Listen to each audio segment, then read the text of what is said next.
अस्सलाम वालेकुम। बाज़ लोगों का रंग तो साफ़ होता है लेकिन इनकी गर्दन स्याही माइल होती है और ऐसे में वो अपनी गर्दन को छुपाते फिरते हैं। इनके लिए एक ज़बरदस्त आज़मूदा टोटका है, जिसके लिए आपको मैदा चाहिए 3 खाने के चम्मच, दूध 3 खाने के चम्मच, नींबू का रस 1 खाने का चम्मच। इन सब चीज़ों को अच्छी तरह से यकजान करके एक पेस्ट बना लें, फिर इस पेस्ट को गर्दन पर लगाएँ।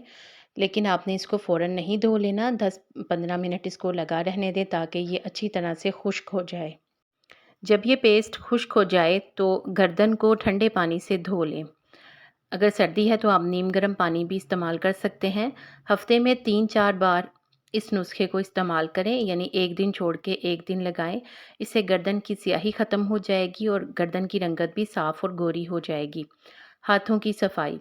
हाथों की सफाई के लिए आधा कप पिसी हुई दालचीनी में आधा चाय का चम्मच नींबू का रस और 2 खाने के चम्मच नारियल का तेल मिलाएं और इसको किसी बोतल में महफूज कर लें। रात को सोने से पहले हाथ और पाँव पर अच्छी तरह से इसका मसाज करें और फिर हाथों को साबुन के बगैर धोकर सो जाएं। गोरी रंगत के लिए एक पके हुए अमरूद का गूदा ले लें, इसमें 2 खाने के चम्मच मिल्क पाउडर या खुश्क दूध के शामिल करें और इसे चेहरे पर लगाएं। चंद दिन के इस्तेमाल से चेहरे की रंगत गोरी हो जाएगी। आप खुद भी वाज़ेह फ़र्क देखेंगी। अगर आपकी पलकें छोटी हों और बवें भी फीकी हों तो जैतून के तेल में सुरमा मिलाकर लगाने से पलकें लंबी होंगी और बवें भी घनी हो जाएंगी। उम्मीद है कि आपको ये टिप्स पसंद आई हैं।